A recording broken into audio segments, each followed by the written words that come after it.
In the FA Cup, and we brought you Portsmouth against Arsenal. It all got going right there. A really big win for Chelsea against Liverpool with Billy Gilmour playing so well. Sheffield United beating Reading. Newcastle 3-0 up, and it ended 3-2 in that one, but they did the job in the end. Leicester won as well, as did Manchester City, and Norwich prevailed on penalties ahead of tonight's game. So it's all Premier League quarter-finals then. We're not sure which channel they'll be on, but of course you can see two of these games here on BT Sport. And it will be Sheffield United, Arsenal, Newcastle, Manchester City, Norwich City up against Manchester United, and Leicester up against Chelsea. Ollie, you're through to the last day. Congratulations. Pretty much in control tonight, do you think? Well, when you win 3-0 you should think so, but there were some scary moments there, especially early on. I didn't think we played particularly well, but of course when you get 2 goals in the way we did, that was pleasing.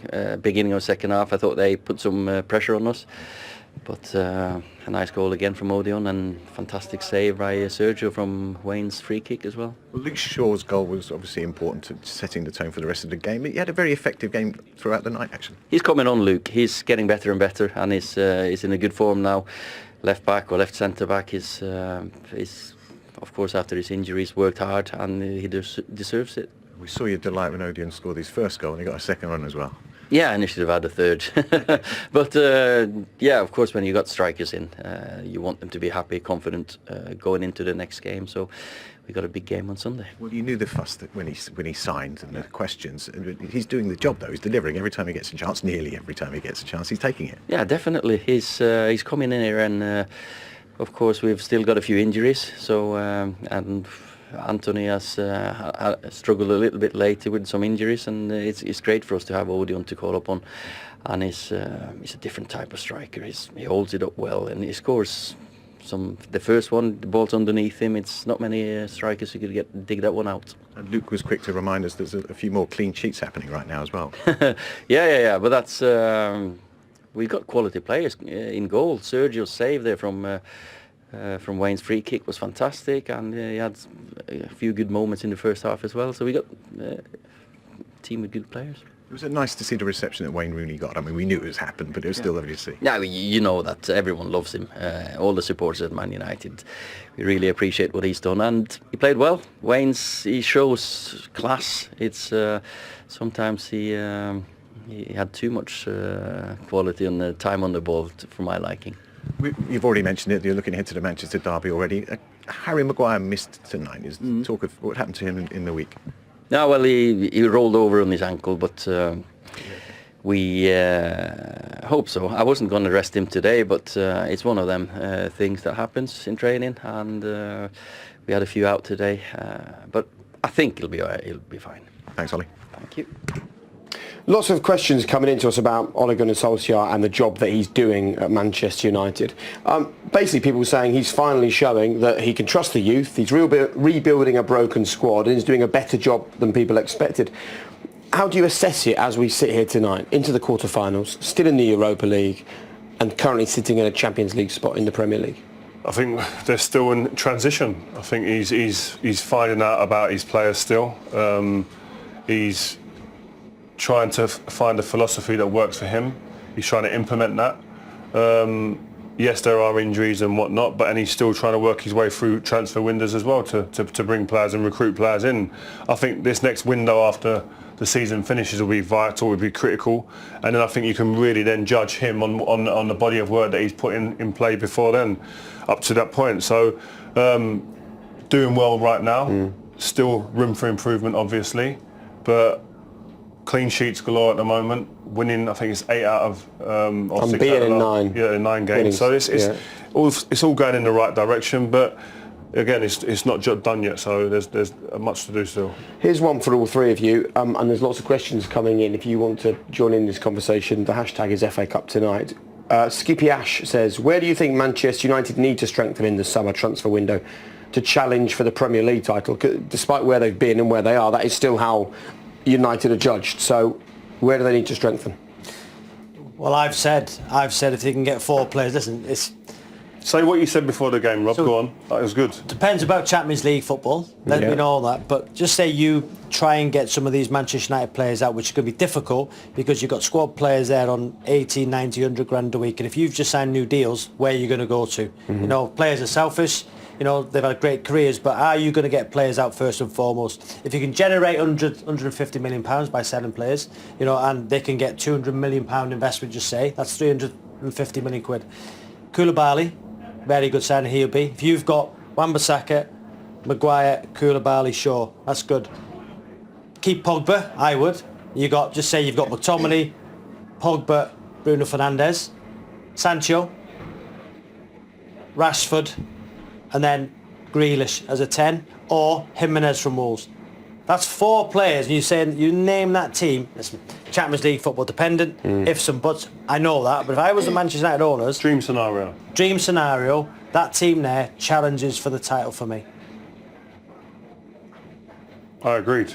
I'm not sure I'd keep Pogba though in terms of the whole saga that he brings to Manchester United. Is he staying? Is he going? It's Imagine him with better players around him. Yeah, he definitely. Then he would stay. I think that's a conversation that needs to be happening with Manchester United and Paul Pogba. Once that's ironed out as to does he want to stay, does he want to go, does Oli want to keep him? Once that's ironed out, then you can build the team, because he was the person that was brought in to build around. That's not materialised at this point, so they need to iron that situation out. How long does the name of, without Champions League football, how long does the name of Manchester United entice the top players? When does that stop? How many years without Champions League football does that stop when you say, do you know what, Manchester United is a huge global name? When does that stop? I don't know. It's hard to put a number on it, but one thing I do believe as well, though, I joined Manchester United not only for the name, I joined Manchester United for the players I was going to be going to play with. I was joining the change room with Roy Keane, Ryan Giggs, Beckham, Van Nistelrooy, Veron. Like, I can go on and on. Scholes. Like, there's names coming out my ears. They're people I wanted to go and change room, and I thought, I'm going to learn off all of these. I'm going to tell my mates I'm playing with these guys. This is dream stuff. Is that there at the moment? That's the problem. You know what I mean? If you was got to going create to move something. now, where would you go maybe then? Depends. What do you mean from So where? So if I was a you're a top player. young player, Yeah. then it's about the story that's being sold to them. It's like, do you want to come in and make Manchester United great again? Because we're on the cusp of doing that. We've got a chance. These are the plans. These are the players that are coming in to join what we've got. And I think we can get to here. But you're going to be the catalyst. That only lasts so long itself, though, doesn't it? Yeah, but that's here now to do. I think that's here. They're capable of doing that here now.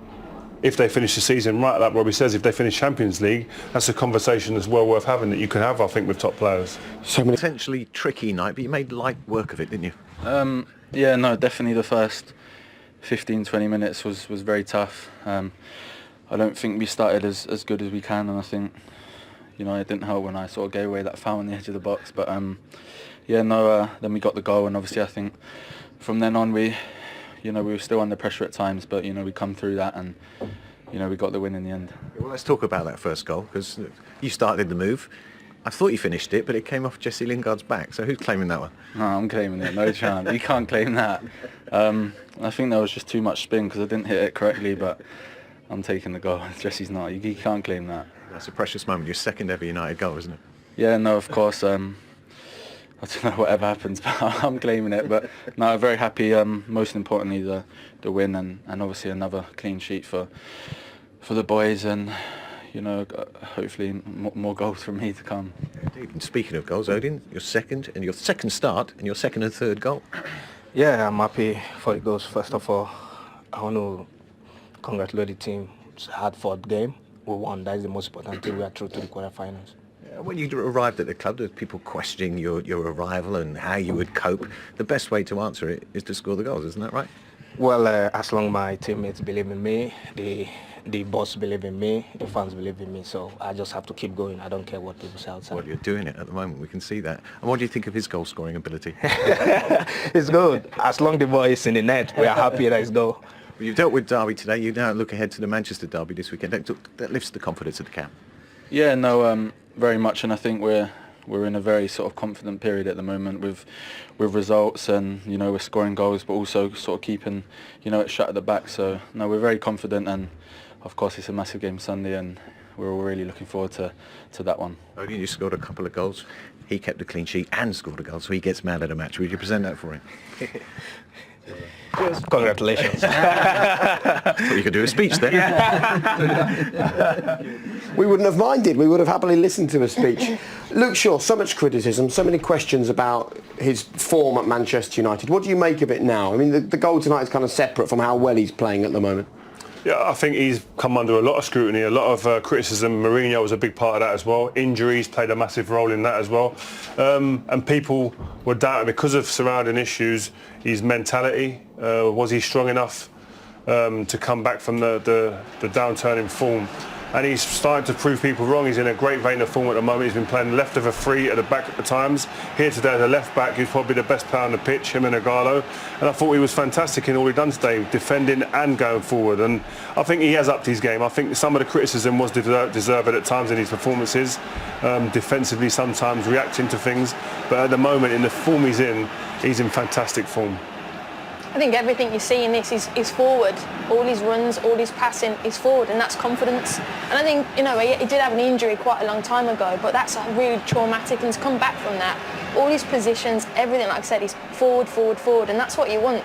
As an attacking wing back, which he was in the past, he's now seems to have got it back, and his confidence, and he gets a round of applause because he was outstanding, and I agree, best player. A lot of the stuff that he was doing in months gone by and years gone by in Manchester United, the word passive probably suited him perfectly in terms of how he defended and with the ball, everything inside, sideways, where now he's penetrating, making lots of runs off the ball and with the ball, which is great to see. How much of this do you think is because Brandon Williams has had opportunities in the side, and he is a really offensive fullback? That's a good point, because when he's coming to the side, he's done exceptionally well. Yeah. Younger than Luke Shaw, so Luke Shaw think, you know, that pushes me. And Rio will tell you, playing for that football club, you need competition for places. You know, and now he's got that. You know, nobody would have expected Brandon Williams to have a real run in the side and putting pressure on Luke Shaw.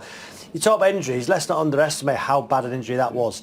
And he struggled with injuries since because he's compensating elsewhere. So that was a real bad injury, which has taken an awful long time to get over, but now he's got run in the side. You know, and the standard of fullbacks has been raised. Robertson, Trent Alexander-Arnold. Now he's seen that. He wants to get in the England squad. Obviously Robertson's Scottish, you know that before. Chilwell. Yeah, Chilwell. Yeah. You know, so the standard of fullbacks have got to get forward and they've got to defend, and he's adding that to his game. And Rio's, when he played in the three, you know, he was very, very good as well, because he was driving for, you know, from that back three into forward position. So, you know, he's been very, very good. And when a player's form turns around like this, we'll praise the player. We should also remember to praise his manager as well, who's clearly done something with him to maybe exercise some of those demons from the past. Sorry, just to jump in. Do you know, I went to the training ground very early on when Ollie got the job, and one of the first questions I said to Ollie is, how are you going to get the best out of Luke Shaw? Because huge potential, signed for massive money from Southampton and hasn't really produced it. And he was very, very certain immediately, I'll get the best out of that kid. He's shown me something already, and I'll get the best. And he's proven over a period of time that he's getting the best out of him. So, do you think he went back and showed him videos how he was when he was previously at like Southampton and gone back to his original roots to show him, look, this is what you was and this is where we want you to be, and to get you back to that level? Because that's how I saw him, and I haven't seen that performance in him prior to his injury. Like I said, everything is forward, everything is positive, and he's actually like a wing back, isn't he? A winger, and that's what the modern day fullback has to be now. They have to assist, they have to attack, and sometimes that's the best way to defend, is to push your wide player who you're up against all the way back. And so that's a good point, because sometimes, no matter where you are in your career, it happened to me probably at 27, 28, where sometimes you have to have a bit of a reset and someone go, do you remember what you're actually good at? What you tell me what you're good at, and you remind yourself, reset, actually, playing forward, running forward without the ball, etc. And then you find yourself again, because you can sometimes go off on a path, on a tangent, and you think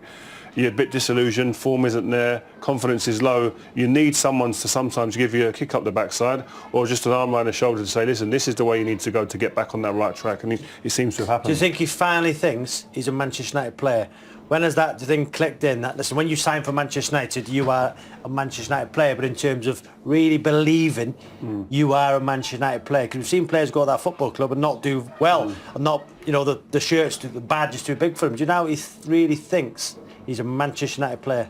Yeah, I do. I think he does. The way he's carrying himself, his demeanour at the moment, it just smells of someone who feels that this is me. this is my position now, and you're going to have to do a lot to take it off me. Brandon Williams has done it really, really well this year, but he looks like he's come out of the blocks after and said, listen, Ollie, to get me out of here, this kid's going to have to be exceptional. Give me a name for your choice at left back for England at Euro 2020. Saka? Sure. Oh, I would say Luke Shaw at the minute. He accepts it well. I still think you've got to dangle the carrot. I still think there's more to come from Luke Shaw. I still think you've seen the level, but I still think he can push further on, and I would be still giving him that nudge and dangling the carrot, because I think there's more to come from him. Yeah, I think I think he's doing all the right things to be in the manager's thoughts, and I think it's going to be a big question for the manager. I think Gareth Southgate will be pleased. That's what he will be. That I've got Chilwell, Shaw now pushing on, Saka at Arsenal, loads of assists, fantastic going forward. So good options. I think Shaw's better defensively than Chilwell. Right. And I think since Chilwell's had all the transfer rumours, I think he's dropped off slightly. I think we're saying Luke Shaw, aren't we? Yeah. That seems to be the answer we've got to. Listen, I want to talk about Odion Ighalo. It was really interesting seeing the amount of criticism and people laughing at Man United for buying this player in the January window. And now, United fans particularly are loving the fact that he's finding the back of the net. He's the #1 trend on Twitter this evening. Well, he should be. He scored 2 goals in a game.